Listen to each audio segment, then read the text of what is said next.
Most people think joy is something you find when life finally gets easier.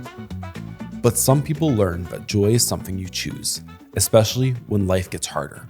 Today's guest has walked through betrayal, single parenthood, rebuilding, and opening his home to children who needed one.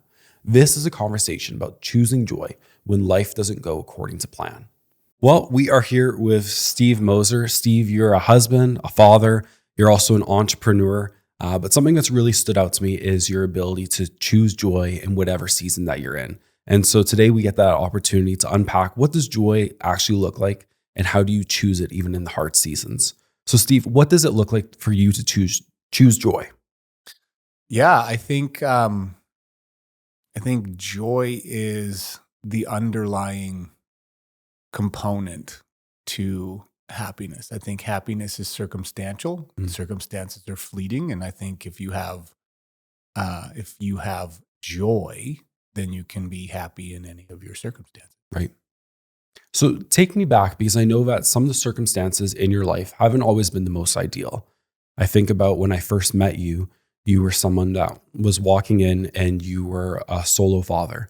Your partner at that time had left the situation. And that is a bit of an uncommon thing for most people to hear. Usually it's the mom steps up and is going to be the primary parent. But for a father to do so, that usually doesn't take place. What did it feel like when you first found out, hey, I'm going to be doing this solo. I'm going to be raising 2 kids by myself? Circumstances were very complicated, but no matter what, I was going to be dad. And single parenting as a dad is a different perception, right? Like people perceived it differently and things. And I got caught up, and I was pretty lost at that point as far as my faith was, all those things. It was, and I didn't plan beyond a week, right? I was just in survival mode. I was working, midnight shifts, like 4 till midnight. And then, that was where my babysitting window was. And then I would spend the day with the kids. That was kind of the idea of like how my life flowed. So, it was a real survival season for a few years there. And I think in that season, when it comes to the question about happiness, you hang on to the moments, right? Like, because there's a lot of frustrations. There's a lot of like angst, and, you're not where you were wanting to be. You're not providing the way you want to provide. Everything seems like not enough. And so you find your joy in the moments, your happiness in the moments. And I guess that's mindset becomes like maximizing the time that you do have. Right. And you mentioned the stigma being a single father. What was that stigma that people were putting on you, or the stigma that you were perceiving from others? Yeah, like I guess one of the good examples would be like, I would go get groceries, and I'm, like the kids were little, so sometimes that's a struggle. And so I'd be like, struggling to get them together and get the groceries loaded and all these other things. And like, I'd be watching people like help the single moms and then like give me these looks like, this dad doesn't know what he's doing. He's got his kids for the weekend the first time this month or whatever, right? Like that was kind of the assumption that I felt like was coming at me. And that was a lot of like me putting things on other people as well. But yeah, I think that was kind of it. There's like that assumption when you're a single dad and people see you with the kids. And knowing that your kids were 3 and 2 years old during that time period, was it a conversation that you had with them? Like, what did that look like for them to realize, hey, the world that we know is shifting? For them, and I guess it'd be a question for them. I mean, they're teens now, so you could ask them, but I don't think that they knew any different. Like it hadn't been really like since they were little tiny, like it was their birth mom's lifestyle meant often that I was the one at home with them, especially in the evenings. And so I don't think they felt that transition. And her birth mom was involved. Like there wasn't like they just never saw her. There was periods of time where they didn't see her for extended periods of time. But if she was around, my parenting order said that she was allowed reasonable and generous parenting time, as I agreed. And my rule was that like they need to know who she is and where they come from. But I also wanted to be protective of them and make sure that there was a healthy and safe environment for them to be in. As long as that was the case, then there was no reason not to. And now, of course, their relationship with her is very much their own decisions. And there's some stuff, right? Like like would be expected, but yeah. And so not having that mother figure, how did you balance of, hey, I need to be the strong father figure, but I also need to bring that loving nurture that comes from the mom naturally? Oh, I don't know if I did. To be honest with you, I don't even know if I did. I tried, but I don't know if any man can actually do that. I don't think we're wired that way. I tried to be soft, and I think that's any dad should try to find soft mothers. I think we have a tendency, especially our generation, have a tendency to mimic what we got. Our dads are mimicking what they got. My dad did an incredible job of like transitioning that pattern. My dad's incredible, and overcoming all of his stuff, childhood-ish stuff. Like, you mean like it was, and then raising me the way he did, but he was also pretty strict, right? Like it was just how we understood. And of course, he didn't come to know Christ until he was in his 30s, I believe. And so, raised me with a new understanding of fatherhood. And my dad navigated that quite beautifully and instilled some things. But what he had told me, and it was interesting having him involved with the kids being that little and being able to coach me in my parenting and say, hey, look, like this is the way that I fathered you, but here's my mistakes, and here's how you can adjust, and here's how. And really humbly coming and be like, hey, look, like I screwed up. I didn't want to pass. I passed along my shame issues to you via these actions, via this harshness, via these things, and that really helped shape the way that I could parent my kids. In a way that that helped me be softer, right? But at those same points, like there is still elements of that, like passing along through the generations of, not like strictness, I guess would be the way to say it. It would be strictness and expectation and upholding to the expectation, and if you're not going to do that, then there will be consequences. You know what I mean? Like that's, Which makes sense. And then I think of you talking about your father's humility in that. For those that haven't experienced that, how do you come to that moment of having that humility to admit your mistakes to your own children? I think it's important. I think your kids need to know that you are human. I think it's important for you to model to your kids. Humility is honesty. And the honest assessment, you can be humble with yourself. And the honest assessment is, I made a mistake. And you can be able to apologize to your kids when you made a mistake. It helps them see you as human. And helps them understand the depth of your love for them. Because you value them enough, right, to humble yourself before them and say, hey, look, like I made a mistake here. And it also models for them how to apologize truly. Like, because you're going to make mistakes. Yeah. One of the things that my mom's life taught me is that you can strive for perfection, but if you're going to do that, you need to understand you will never be perfect. And you have to balance striving for perfection with understanding you won't make it. There's only Only God is perfect, and only Jesus lived a perfect life. You won't, but try. It's important to try, but understand you never will be. So be ready. So I think back to that season, single dad, you're working 4 to midnight, trying to spend as much time with your kids. You're at grocery stores, struggling to load up your cart. On top of that, your mom passes away. How did you actually make that choice for joy? Because I think a lot of people would hear it and say, well, the cards are stacked against me. Why do I keep trying? Why am I bothering showing up? Yeah, I think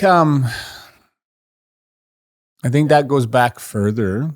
There was a small group of us. We went to Singapore, Thailand for about a month in Pattaya, which, if you know anything about that, it's like Sin City, you know.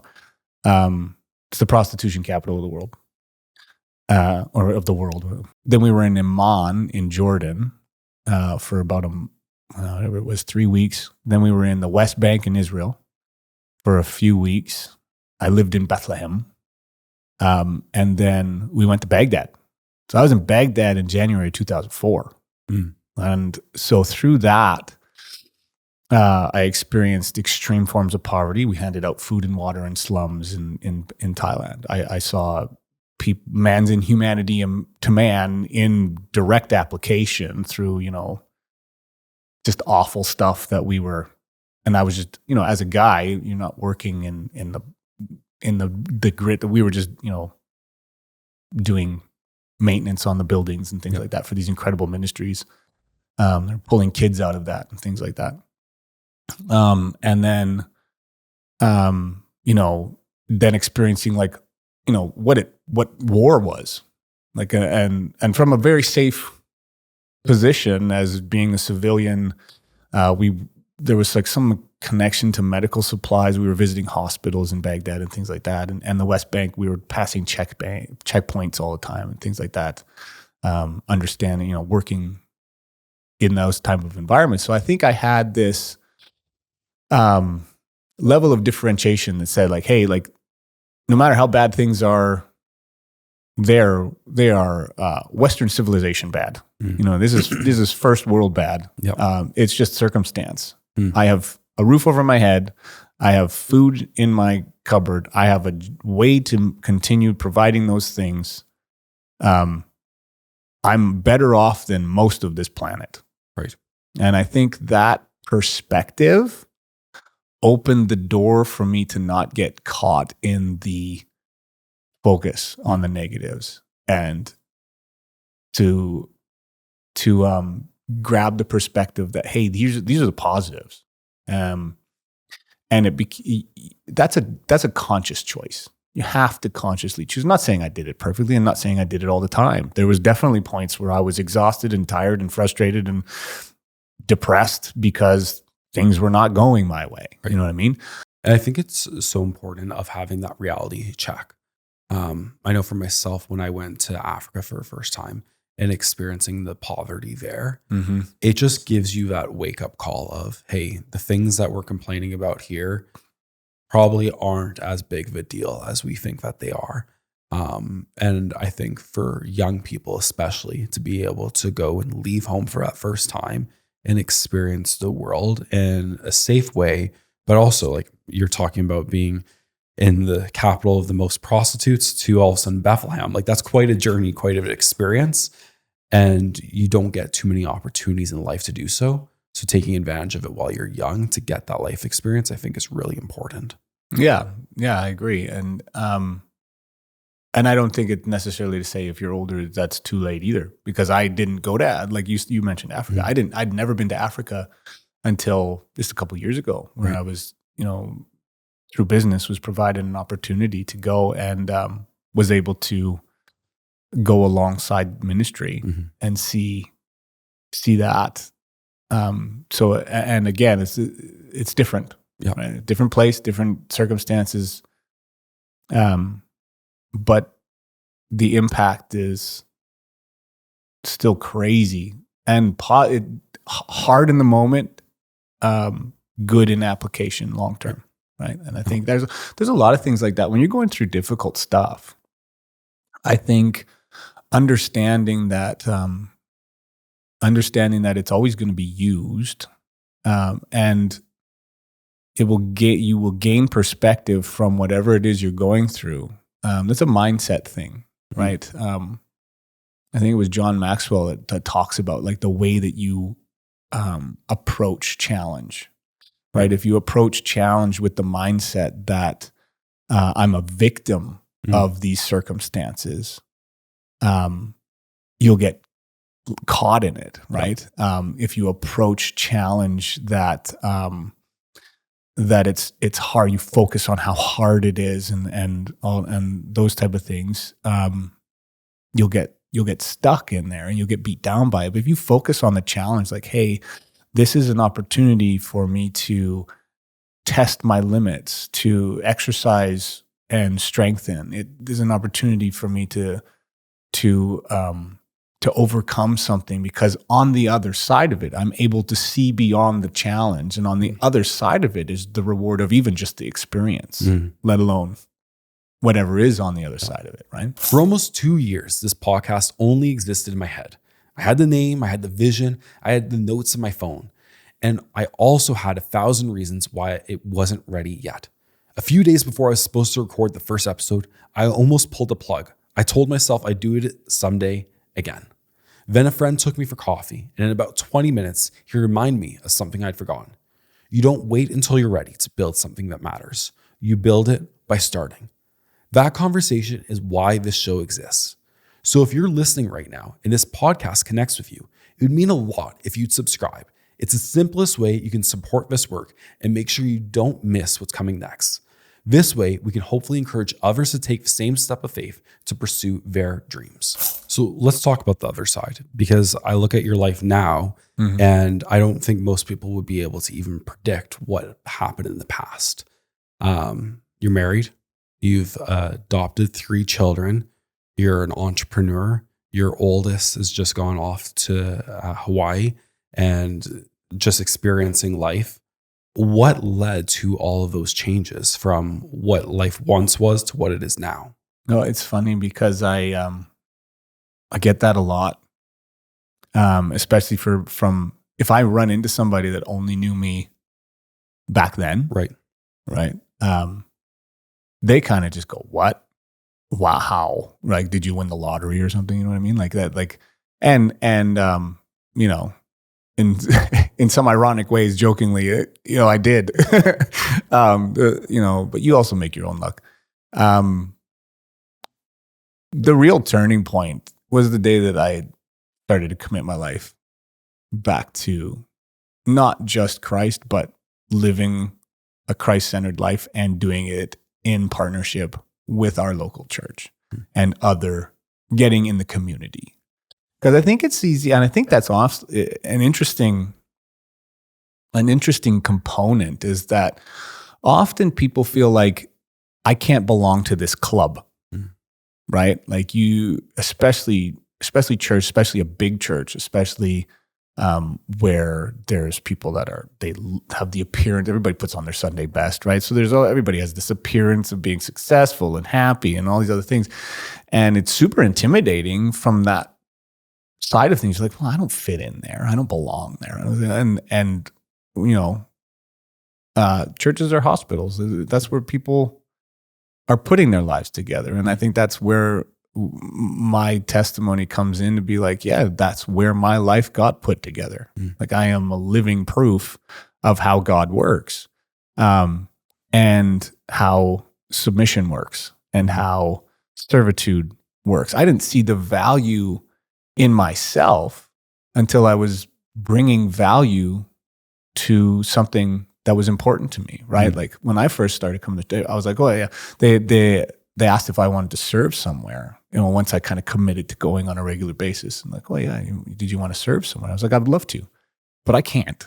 Like I work, I got 2 kids. Like, what can I do? Like I can't do any of these things. I can't show up or all these other stuff. And I'm like, well, I can't even remember who it was. Like, well, one of the guys that was doing the gardening, he hurt himself. We need somebody that could run a lawnmower.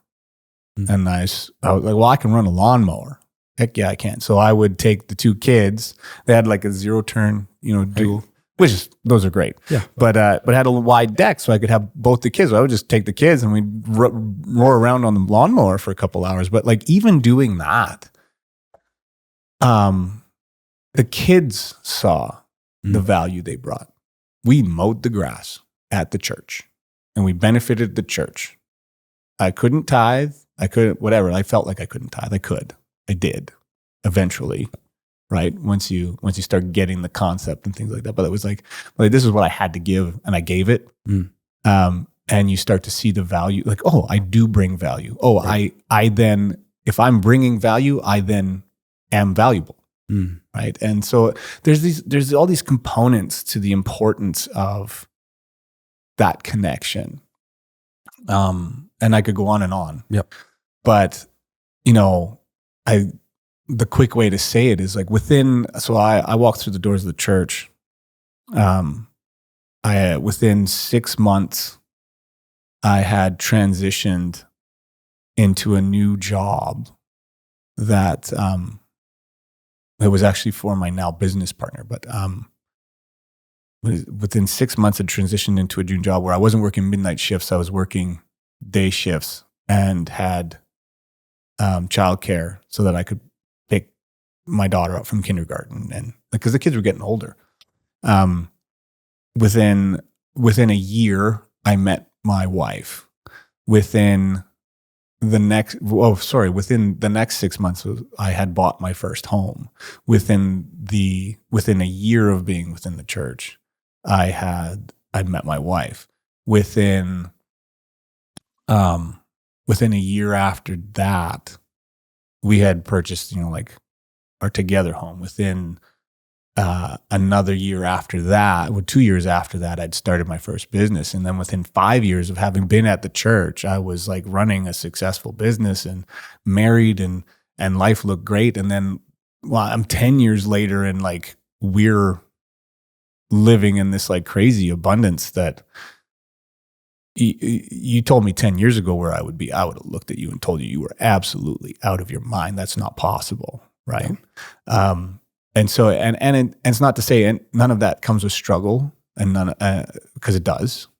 And it's not to say none of that comes with faith, because it does. You can't do anything big without risk being associated, and risk is best mitigated, in my opinion, with faith. Right? You have to involve God in those big steps. And if he's ordering your steps and you're taking big steps, then, it gives him the opportunity to do something with it. And not so that I can walk around and say, look how great I am, or look how great my life is. I can walk around and say, look what God has done, and look what he can do for you. Because if you look at me and know me, like, how does a guy that never stepped foot in college do business with guys with masters in business degrees? Right. Yeah, which is quite impressive. And I think what I see throughout is the deliberate choice that, like you said at the beginning, you were choosing joy in those moments. You were choosing your children. You were choosing yourself. You were choosing to commit. You were choosing to provide value to other people. You were choosing to make that risky business decision, whatever it might be. It seems like the common theme is choice. What do you feel for individuals that they have this paralysis of making a choice? How can they get over that hump? Well, I'm a verbal processor. Let me verbal process at you, okay? So I apologize in advance if this gets long-winded. I got to the point through incredible circumstances, that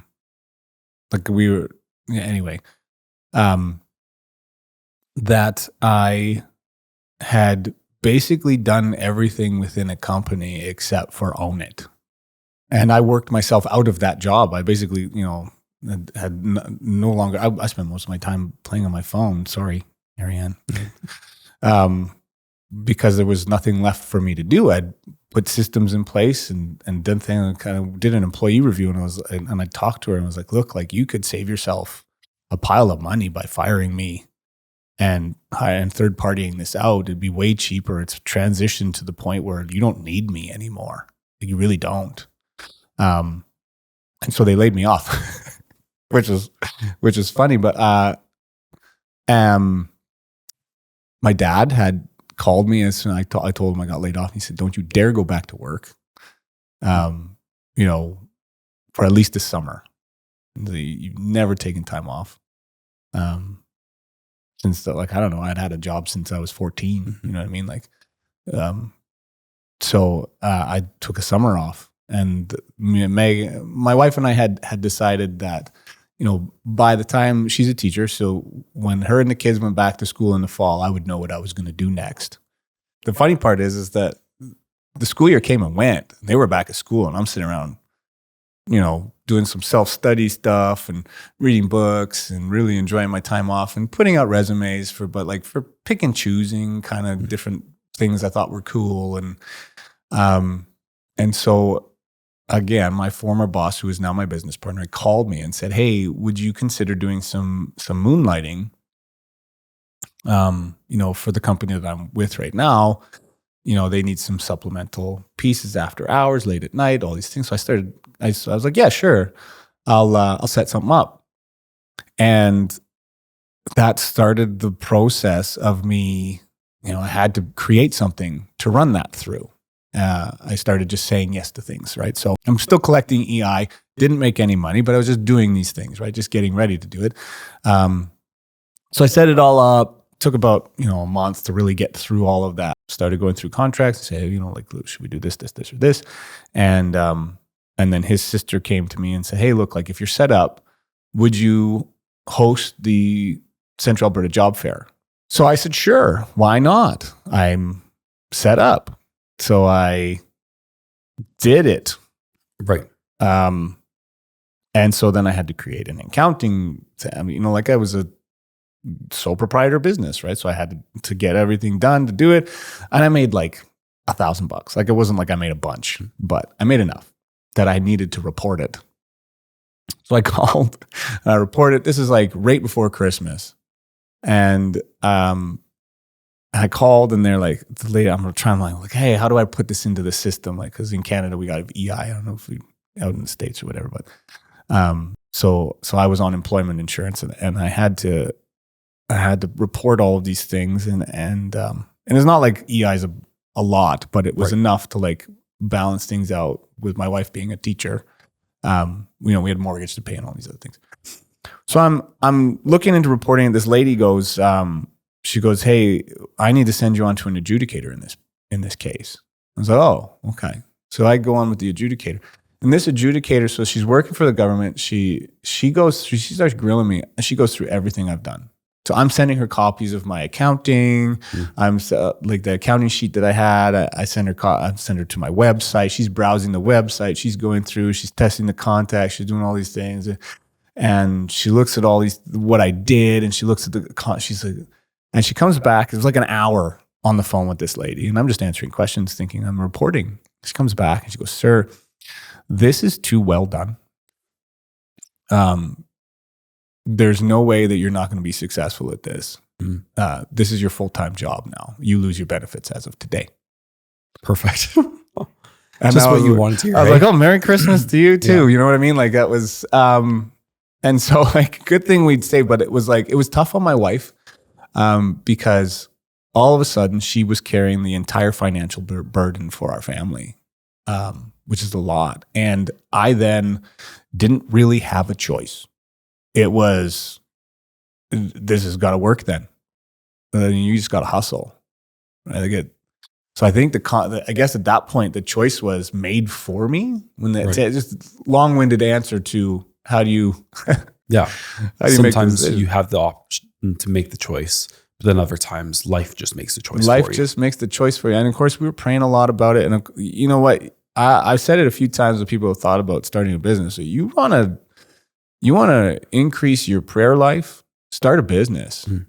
You know, you really want to increase your faith walk and learn to really rely on God, start a business. Yeah. You will learn all kinds of strategies to pray every minute, like, okay, God, like, show me how this is going to work. I have no idea. You know what I mean? Like, there's a lot of that. There's a lot of, I don't know what I'm doing. And you got to overcome imposter syndrome all the time because you're like, I don't belong here. Then like internally you're going, how did I get here? Are they going to figure out that I don't know what I'm doing or what I'm doing? And the other side of it is, you know, you overcome that by just going like, I've never been here before. And I don't care if they know. I'm going to do my best through this situation. And what I don't know, I'll learn. So I'll pay attention. Right. And you stay engaged. I think that's the downside of things like where you feel like you don't belong is that you will disengage from it and stop learning. Like there was a few months of scraping by again and going and praying a lot and sticking with it, and making the choice not to give up. And then contracts started coming in. With consistency, with putting in the work, contracts started to come in. And it very quickly, you know, it was a few months of really tough. And then it was a few months of like getting going. And then it was like, this is too big for me to do on my own. So I called my former boss and said, hey, would you be willing to partner with me on this? Because I have to incorporate, I have to do this for real. Would you come on as a shareholder and director and be interested in making this something big? And so that was almost 10 years ago now. And